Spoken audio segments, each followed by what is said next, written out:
My name is Elias Nathaniel Thatcher, and I was born in a forgotten coal town outside Scranton, Pennsylvania. If you've ever driven through those parts, you'd see old rail tracks that go nowhere, rusted machines left to rot, and houses leaning like tired men. That's where my life began, in a clapboard house that smelled of damp wood and coal dust. Poverty was my first teacher, and faith was my second. My grandmother would stand in our kitchen every morning, barefoot on the cold linoleum floor, crying out hymns as if God himself sat at the table waiting for her. I used to cover my ears sometimes, but those sounds dug into me deeper than the coal dust that blackened our town. Death was always close in those days. Every week the church bell rang for another miner carried out of the ground in a pine box. I grew up watching women in black, holding children who didn't yet understand why their father wasn't coming home. That kind of loss carves something permanent inside a boy. For me, it carved a hunger to know what comes after. By the time I was a teenager, I had memorized more funeral hymns than love songs. In my 20s, I left home to study theology at a small Bible college in Ohio. I wanted answers, I wanted God, and I wanted to believe that life wasn't just hard work and an early grave. When I came back, I became the pastor of a struggling congregation. My sermons were full of fire. I spoke about redemption, about how God could turn ashes into beauty, and people listened. Some wept. Some shouted, Amen. And for many years I thought I was exactly where God wanted me. But as time went on, I started to notice things that unsettled me. I saw churches chasing money more than souls. I saw preachers blessing politicians while ignoring the poor at their doorstep. I saw Christians singing about grace but spitting venom at anyone who looked different. And late at night, when the applause of Sunday service faded, I would ask myself, Lord, is this really your church?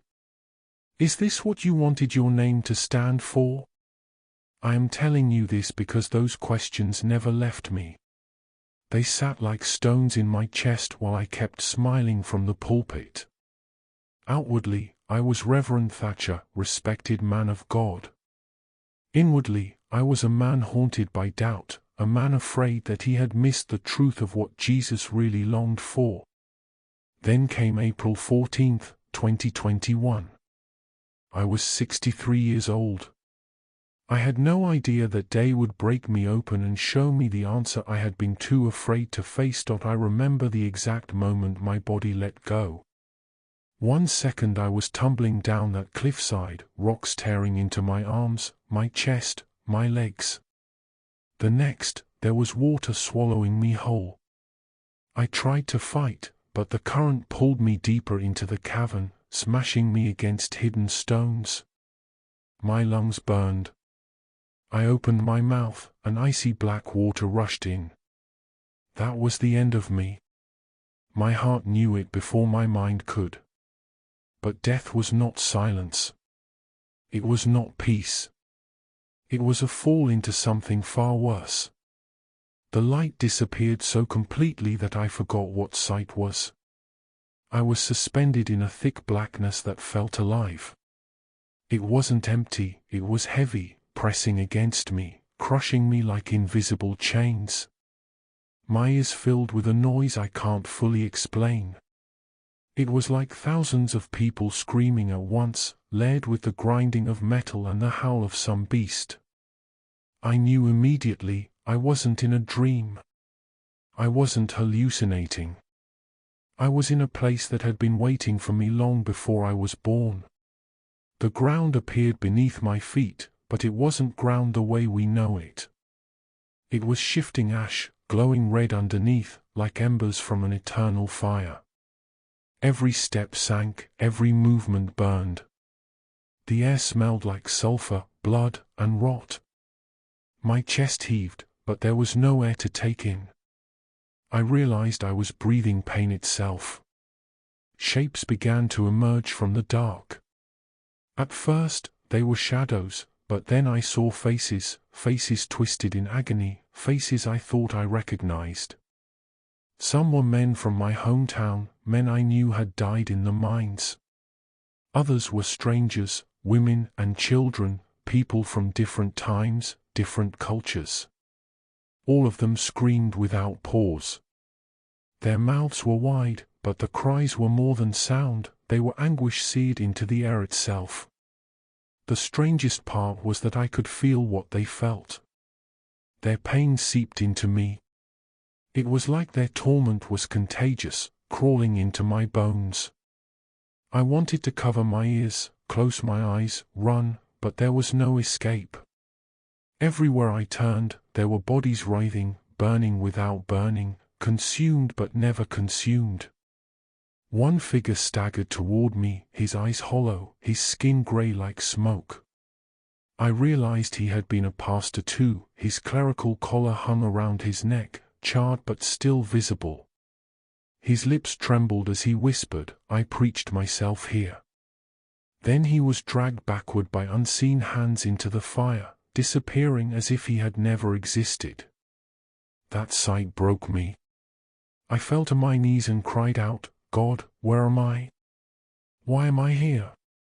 But my voice echoed back empty, swallowed by the wailing. Then I saw chains slithering through the ash, moving like serpents. They wrapped around the feet of men and women, pulling them deeper into the pits. I tried to stand, but one coiled around my own ankle.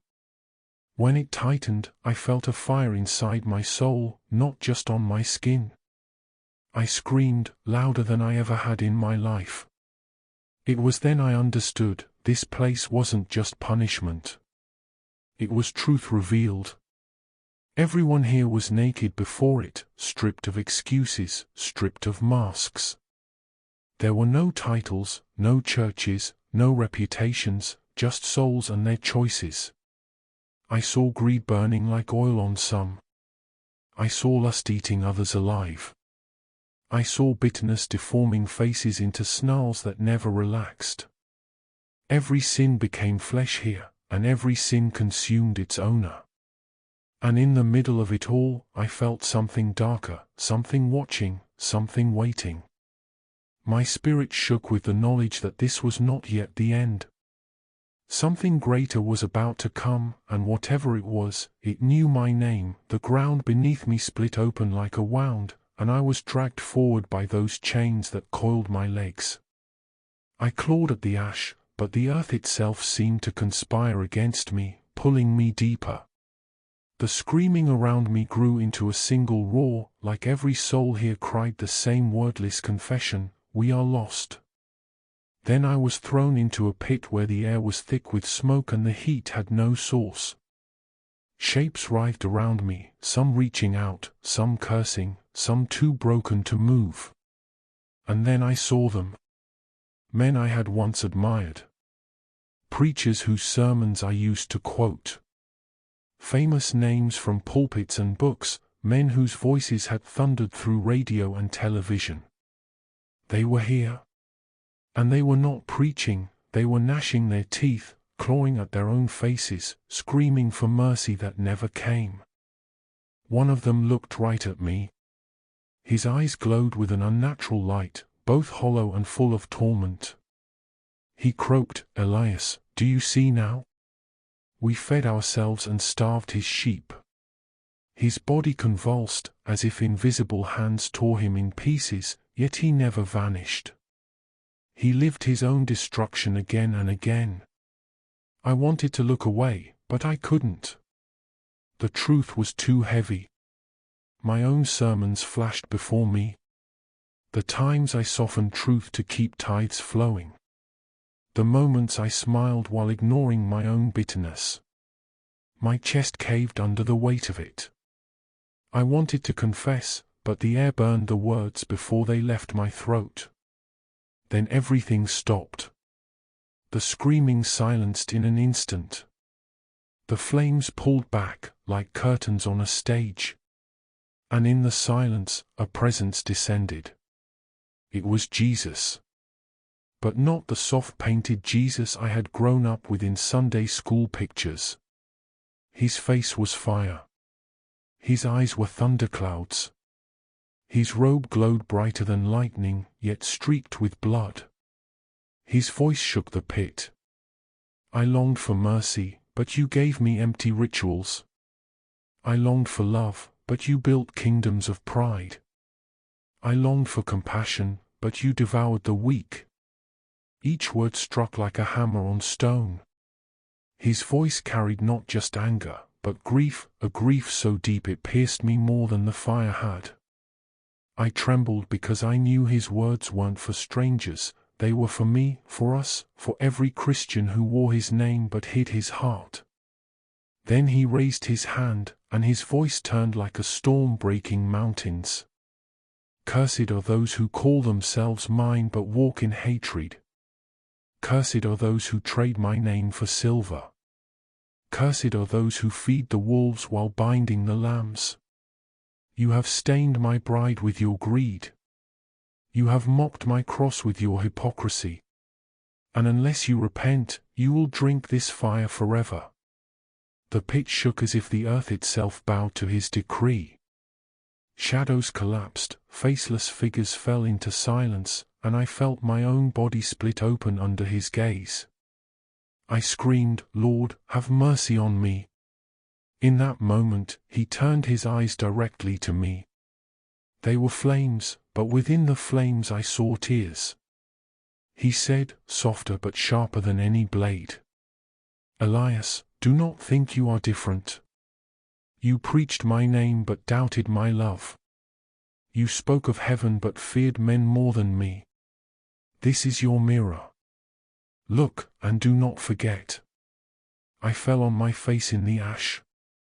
I confessed everything, my pride, my fear, my compromises, my hidden coldness. The words spilled out of me like blood from a wound. For the first time in my life, I had nothing to protect, nothing to polish. I was undone. The other souls joined me. Their cries became confessions. A chorus of despair, of lost chances, of truths ignored. And above it all, his voice echoed like a verdict that would stand for eternity. I thought hope was gone. I thought that was the end of me. But just as the chains pulled tighter and I felt myself sinking into the pit's core, his hand reached through the fire. His touch burned, but it did not destroy. And in the burning, I felt the faintest glimmer of something I had not expected to find here, mercy. When his hand touched me, I expected annihilation. I thought the fire would consume me and I would vanish into nothing. But instead, his grip held me firm, and the chains that had bound my body snapped like brittle twigs. The fire around me dimmed, though it still burned in the distance, and I was lifted out of the pit as if gravity itself had surrendered to his will. I looked into his face. It was still fierce, but now the tears in his eyes shone brighter than the flames. He said, "Elias, what you have seen is not a punishment alone. It is a revelation. My heart yearned for a people who lived my commandment of love, but what I have received is pride, division, and empty worship. My voice has been traded for applause, my word twisted for gain. Tell them, Elias. Tell them what I truly desire, and tell them the curses that follow disobedience." His words broke me deeper than the fire ever could. I saw his yearning, his aching love that longed to gather his people like children, yet I also saw the fury of a betrayed king who would not allow his name to be mocked forever. I fell to my knees, shaking, and I said, "Lord, I am unworthy." But he lifted me with a single glance and whispered, "It is not about your worthiness. It is about my truth." Then he breathed, and that breath carried me like a rushing wind. The flames and the pit fell away, the screaming faded, and I was thrown upward into light. His last words thundered through me as everything dissolved, "Do not return to silence. Speak what you have seen." When my eyes opened again, the first thing I saw was a hospital ceiling, harsh white lights buzzing above me. Tubes were in my mouth, wires taped to my chest, my body broken in more places than I could count. Nurses gasped when they realized I was conscious. But none of that mattered, because in my ears, I still heard his voice, "Do not return to silence." For weeks I lay in that bed, torn between two worlds. On one side were the beliefs I had carried my whole life, the polished sermons, the respectable mask of Reverend Thatcher. On the other side was the fire I had just come from, the curses Jesus himself had spoken over his church, and the raw truth that he longed for love above everything. I wept every night. I wanted to hide, to pretend it hadn't happened. But the memory of his eyes, filled with both wrath and tears, would not let me rest. I knew my life could never return to what it had been. When I finally left the hospital, my body was weaker, my gait uneven, and scars marked my skin like signatures of the grave. But my spirit burned hotter than it ever had. I could not keep quiet. I began writing everything I saw in the pit, every word Jesus thundered, every tear I saw in his eyes. I went back to the pulpit, but I was not the same man. My voice trembled now, not with performance but with truth. Some walked out angry when I told them Jesus cursed hypocrisy, that he would tear down false altars. Others wept because they had felt the same emptiness but had been too afraid to name it. I no longer cared for applause, for tithes, or for popularity. I had seen too much. I had been in the place where masks burn away. My only quest now was to shout what he told me, "Do not return to silence. If it costs me friends, my position, or even my life, so be it. I will not betray his tears again." It has been years since that fall into the cavern, but in many ways I have never left it. The sound of those cries, the sight of those faces, the thunder of his voice, they live with me every day. Sometimes I still wake in the night choking on phantom smoke, hearing chains rattle at the edge of my bed. Other times I wake with tears in my eyes because I see his face again, shining with grief and mercy all at once. I cannot look at the church the same way. I see the polished stages, the flashing lights, the endless fundraising campaigns, and I tremble. Not because I envy them, but because I know how Jesus sees it. I hear his words echoing, "I longed for mercy, but you gave me empty rituals." That sentence is burned into my heart. And when I hear believers tear one another apart over politics, when I watch Christians mock the broken instead of binding their wounds, I know the curses are still hanging in the air, waiting. People often ask me why I sound so intense now, why I can't just preach something uplifting. They don't understand.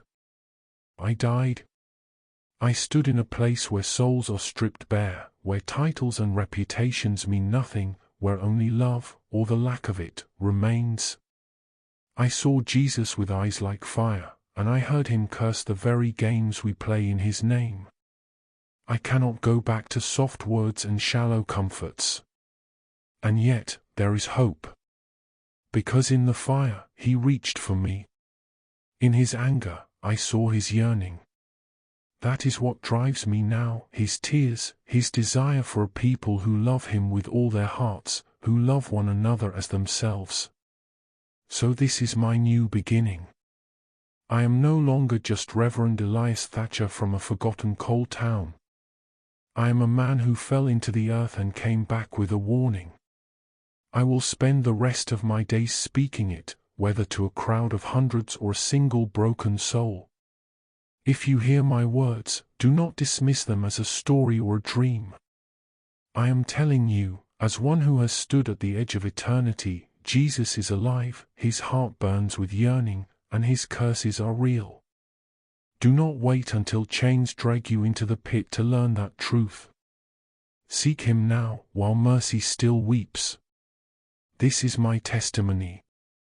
This is my burden. This is my new life.